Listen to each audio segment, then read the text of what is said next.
Bismillahirrahmanirrahim. Assalamualaikum warahmatullahi wabarakatuh. Waalaikumsalam warahmatullahi wabarakatuh. Alhamdulillahirabbil alamin wa bihi nasta'in ala umuri dunya waddin wassalatu wassalamu ala sayyidina Muhammadin wa ala alihi wa sahbihi wa barik wasallim. Asyhadu an la ilaha illallah wahdahu la syarika lah wa asyhadu anna sayyidina Muhammadan 'abduhu wa rasuluhu ala nabiyyin ba'dah.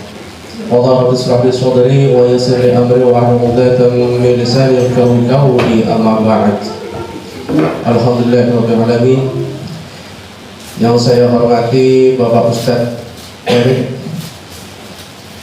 pertama-tama dan yang paling utama adalah kita panjatkan puji syukur kehadirat Allah Subhanahu wa taala sehingga pada kesempatan malam hari ini kita masih diberikan nikmat iman, nikmat Islam, serta nikmat kesehatan, sehingga kita semua masih dapat berjumpa dan berkumpul di tempat yang berbahagia ini dalam acara pengajian rutin tiap bulan setiap malam Jumat bulan pertama. Mudah-mudahan acara yang selalu kita adakan ini mendapat manfaat dan barokah dari Allah Subhanahu wa taala. Salawat salam selalu lanjut datang junjungan Nabi Muhammad sallallahu alaihi wasallam kepada keluarganya, kepada sahabat-sahabatnya, dan mudah-mudahan kepada kita semua yang selalu istiqomah menjalankan risalah-risalahnya, dan mudah-mudahan kelak kita di yaumil akhir mendapat syafaat beliau. Amin amin ya rabbal alamin. Untuk mempersingkat waktu, mungkin acara langsung kita mulai aja. Sebelum acara kita mulai, marilah kita baca basmalah bersama-sama untuk membuka acara pada malam hari ini. Bismillahirrahmanirrahim.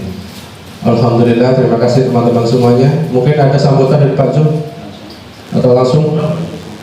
Ya, mungkin acara harus kita mulai pada malam hari ini. Waktu dan tempat saya persilakan kepada Pak Ustaz. Terima kasih. Bismillahirrahmanirrahim. Assalamualaikum warahmatullahi wabarakatuh. Waalaikumsalam warahmatullahi wabarakatuh. Alhamdulillah, wassalatu wassalamu ala rasulillah wa ala alihi wa ashabihi wa man wala. Rabbi shrah li sadri wa yassir li amri wahlul 'uqdatam min lisani yafqahu qawli. Sadaqallahu azim. Puji syukur kehadirat Allah Subhanahu wa taala atas segala nikmat yang diberikan kepada kita, kesehatan, kebaikan, kelancaran lulusan, keberkahan rumah makan sederhana Padang, berkah hujan sejak pagi sampai malam ini. Mudah-mudahan doanya dikabulkan Allah Subhanahu wa taala. Amin. Segala kesusahannya diringankan. Amin. Segala persoalannya dilancarkan. Amin. Hutangnya lunas. Amin. Salawat salam senantiasa kita sampaikan kepada Rasulullah Sallallahu Alaihi Wasallam. Pak Zul yang saya muliakan, Bapak Ibu semua, Mbak Sista dan teman-teman, ya, Pak ini juga. Akhir-akhir ini, kalau kita lihat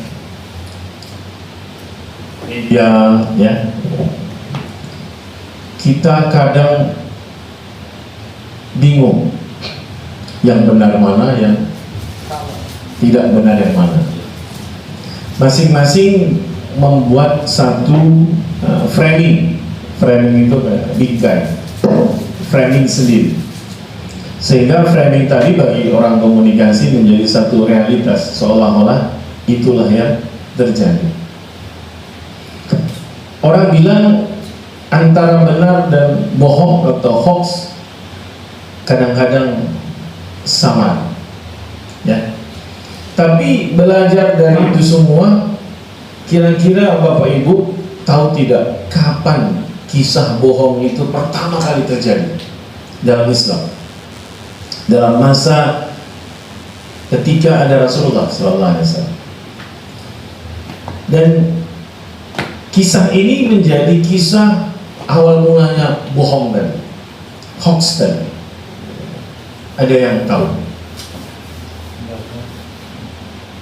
Dari wajah-wajahnya terlihat, wajah-wajah mau pulang lagi. Baik, saya singkat saja. Ini perlu kita pahami. Kisahnya ini adalah kisah yang menimpa Aisyah radhiyallahu anha, ya, istri Nabi. Ya, satu kisah yang menimpa ibunda Aisyah radhiyallahu anha. Bagaimana kisahnya? Semasa perang dengan kafir Quraisy, Nabi itu selalu mengundi mengajak istrinya. Jadi kalau mau perang, Nabi selalu mengajak istrinya. Maka diundilah waktu itu masa perang dengan Bani Mustalik, dan terpilihlah Aisyah radhiyallahu anha. Di mana kisahnya? Dalam perjalanan pulang, Aisyah radhiyallahu anha itu keluar dari sekeduk. Tahu sekeduk enggak? Sekeduk itu kalau di onta pelana ada kayak tempat, ya, kalau tempat peristirahatan yang di atas pelana onta itu yang terlindungi, ya. Nah, keluar dari sekeduknya, dan pada saat kembali merasa bahwa kalungnya hilang. Lalu keluar mencari. Tapi pada saat kembali ternyata untanya yang membawa sekeduk tadi bersama rombongan itu sudah jalan dulu. Sehingga ibunda Aisyah radhiyallahu anha itu tertinggal. Nah, pada saat tertinggal itu akhirnya sambil duduk-duduk, mana tahu ada rombongan lagi yang belum berangkat, sampai tertidur. Nah, pada saat tertidurnya itu tadi, harapannya nanti rombongan ada yang sadar bahwa ibunda Aisyah tertinggal. Ternyata tidak ada yang sadar, jadi jalan terus. Kebetulan pada waktu itu lewatlah seorang sahabat Nabi yang bernama Sofwan ibnu Mu'attal. Sofwan ibnu Mu'attal. Nah, sambil melihat, kok ini ada bunda Aisyah lagi tertidur. Sahabat Sofwan pun tidak berani membangunkan, ditunggu sampai terbangun, ditunggu sampai gelisah gitu. Wah, ini istri Nabi gimana?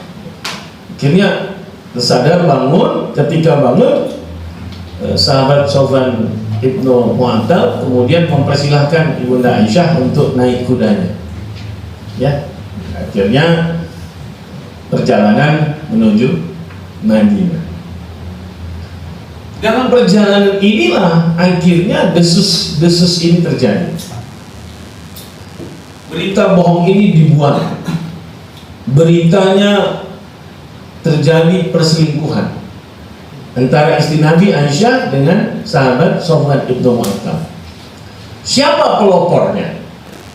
Siapa yang membesar-besarkan berita ini? Yang membesar-besarkan berita ini adalah seorang yang kita bilang dedongkotnya. Kalau orang itu seolah-olah di depan baik, di belakang mencibir, seolah-olah iya sebenarnya tidak, itu disebut apa? Munafik. Jadi ada orang dedongkotnya munafik, namanya Abdullah ibnu Ubay. Jadi berita ini akhirnya didesuskanlah. Sampai apa yang terjadi? Sampai Nabi pun terpengaruh. Sebulan sampai Nabi terpengaruh mendiamkan ibunda Aisyah radhiyallahu anha. Pada sampai di Madinah, ibunda Aisyah itu sakit, sehingga banyak di rumah tidak tahu apa yang terjadi. Tapi seminggu kemudian badan sudah mulai sehat, terdengarlah desas-desus tadi dan bertanya, ini ada apa? Ternyata sudah ramai orang menceritakan tentang kisah perselingkuhan ini. Sampai Nabi pun mendiamkan Aisyah karena memang tidak tahu. Kenapa? Karena beritanya luar biasa sampai orang bingung. Ini yang benar yang mana? sampai datang kepada rumah ayahnya, kemudian nah, bagaimana kabar ini disikapi oleh Aisyah? Aisyah menangis, tapi tidak bisa memberikan argumen. Tidak bisa memberikan argumen. Tetapi kalau kita lihat Quran Yusuf ayat 18, kalau di dalam tafsirnya adalah, dan jika aku mengakui sesuatu yang Allah mengetahui bahwa aku terbebas darinya, malah kalian sungguh-sungguh mempercayai aku. Demi Allah, aku tidak menjumpai pada diriku dan diri kalian suatu perumpamaan selain sebagaimana yang dikatakan oleh Nabi Yusuf alaihissalam, maka hanya sabar yang baik, itulah yang terbaik bagiku, dan kepada Allah sajalah memohon pertolongannya terhadap apa yang kamu ceritakan. Jadi kalau Ibunda Aisyah ini mengatakan saya tidak selingkuh, tapi masyarakat pada waktu itu sudah sangat yakin bahwa istri Nabi Aisyah radhiyallahu itu adalah berbuat. Jadi kalau dibilang tidak, tetap tidak percaya. Kalau saya bilang iya, saya tidak melakukan. Lalu apa yang dilakukan? Diam. Wasta'inu bisabri was salat. Menjadikan sabar dan sholat sebagai penolong. Kan kadang-kadang diomongkan sederhana padang itu, mau ngomong bukan saya, nek ngaku ya ora. Akhirnya bikin status. Ya, hidup pakai roda berputar. Ya kan? Yang sekarang yang lagi di atas gak usah sombong, nanti juga ke bawah. Mahasiswa bikin itu. Jadi bikin status. Nah, maka sebenarnya yang kita harapkan adalah kesabaran. Kalau sekarang banyak nih orang lagi diuji sabarannya. Akhirnya Bapak Ibu setelah sebulan turunlah surat An-Nur ayat 11. Maka kita akan bela apa yang bikin kita senang. Jadi kalau saya sudah senang sama Pak Amir, seperti apapun Pak Amir, maka bagi saya tidak masalah. Kenapa? Karena saya sudah senang Pak Amir. Kalau saya tidak suka Ustadz Wiwin, Ustadz Wiwin soleh kayak apapun, baca sholatnya difasih-fasihkan, memang aslinya fasih, saya alah gaya. Orangnya baik, tapi karena dasarnya saya memang tidak senang, apa yang terjadi? Iya, saya anggap saja. Kepada kita semua. Al-Fatihah ila hadratin Nabi Muhammadin sallallahu alaihi wasallam. Al-Fatihah. Bismillahirrahmanirrahim. Ya karam ya karam mustaqim. Shiratal ladzina an'amta 'alaihim A'udzu billahi minasyaitonir rajim. Bismillahirrahmanirrahim. Alhamdulillahirabbil alamin. Wassalatu wassalamu ala asyrofil anbiya'i wal mursalin wa ala alihi wa sahbihi ajma'in. Rabbi ighfirli wa li walidayya warhamhuma kama rabbayani shaghira. Wa lil muslimina wal muslimat wal mu'minina wal mu'minat al-ahya'i minhum wal amwat innaka 'ala kulli syai'in qadir. Rabbana zalamna anfusana wa illam taghfir lana wa tarhamna lanakunanna minal khasirin. Rabbana wa la tahmil alaina isran kama hamaltahu 'alal ladzina min qablina. Rabbana wa la tuhammilna ma la taqata lana bih. Wa'fu 'anna waghfir lana warhamna anta maulana fansurna 'alal qawmil kafirin. Rabbana ighfir lana wa li ikhwanina alladzina sabaquna bil iman wa la taj'al fi qulubina ghillan lil ladzina amanu rabbana innaka ra'ufur rahim. Rabbi aini ala dzikrika wa syukrika wa husni ibadatik. Rabbana atina fid dunya hasanah wa fil akhirati hasanah wa qina adzabannar. Wa sallallahu ala sayyidina Muhammadin wa ala alihi wa sahbihi wasallam. Subhana rabbika rabbil izzati amma yasifun wa salamun alal mursalin. Alhamdulillahi rabbil alamin. Assalamualaikum warahmatullahi wabarakatuh. Waalaikumsalam.